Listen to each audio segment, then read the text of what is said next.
வாங்க ஃப்ரெண்ட்ஸ், இறால் கிரேவிக்கு எண்ணெய் ஊற்றிக்கலாம். போதுமா எண்ணெய்? சோம்பு கொஞ்சம் சேர்த்துக்கலாங்க. சோம்பு செவந்துருச்சு. வெங்காயம் போட்டுக்கலாம்.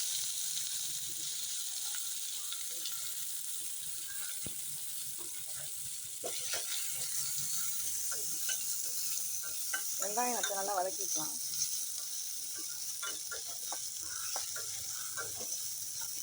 அப்படியே 2 கட் பண்ணி வச்சுருக்க பச்சை மிளகாய் சேர்த்துக்கலாம். அதான் கட்டுங்க ரெண்டும்.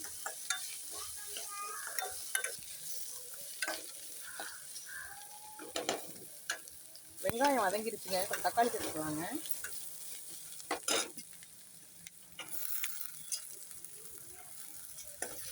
தக்காளியை சேர்த்து கொஞ்சம் நல்லா வதக்கிக்கலாம். உப்பெல்லாம் போட மாட்டீங்களா? உப்பெல்லாம் இப்போ போடுறது இல்லைங்க.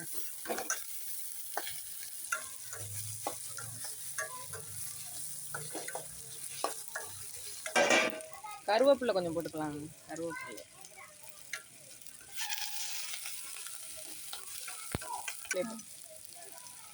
நம்ம அலசி வச்சிருக்க இறாலை சேர்த்துக்கலாங்க.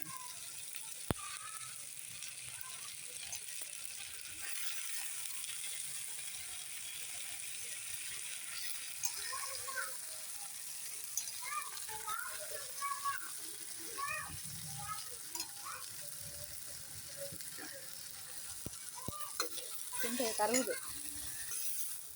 பாலை போட்டு நல்லா மிக்ஸ் பண்ணிக்கோங்க. நல்லா வதக்கிக்கலாங்க. இஞ்சி பூண்டு பேஸ்ட் போட மறந்துட்டோமே. பாருங்க, நல்லா கொஞ்சம் வதங்கணும். பாருங்க, நல்லா குருளை கிண்டி வதக்கிக்கணும்.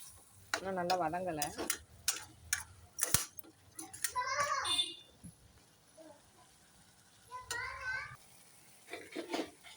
இஞ்சி பூண்டு பேஸ்ட் ஆட் பண்ணிக்கலாங்க. அரைச்சி வச்சிருக்குது.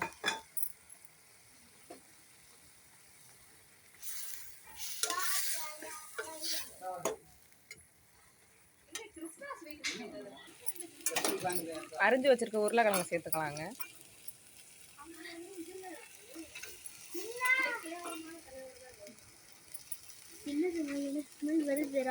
இறால் பெரட்டல் கிரேவி. சூப்பர் வாசனமா.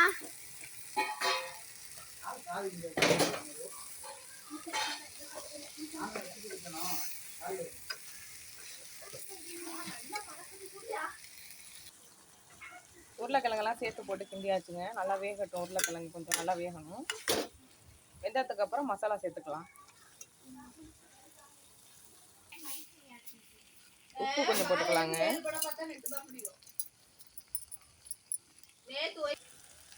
மஞ்சத்தூள் கொஞ்சம் போட்டுக்கலாங்க.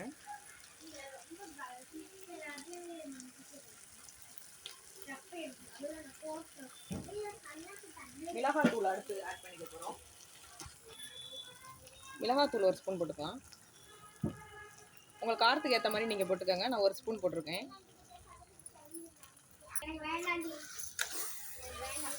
மசாலாலாம் சேர்த்து கிண்டிக்கலாம்.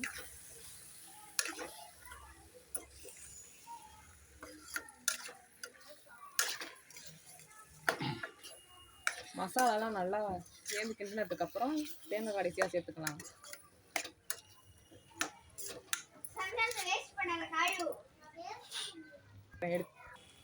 தேங்காய் கொஞ்சம் சேர்த்துக்கலாங்க.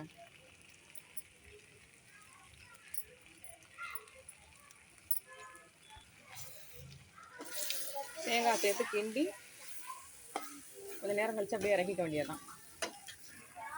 இறால் கிரேவி ரெடி. யாருக்கெல்லாம் இறால் பிடிக்கும், மீன் பிடிக்குங்கிறத கமெண்ட் பண்ணுங்க ஃப்ரெண்ட்ஸ். கமெண்ட் பண்ணுங்க, லைக் பண்ணுங்க, ஷேர் பண்ணுங்க. பாருங்க, இறால் கிரேவி ரெடி ஆயிடுச்சு. பாருங்க, நல்லா கிட்ட காமி. நாங்கள் செஞ்ச இறால் கிரேவி.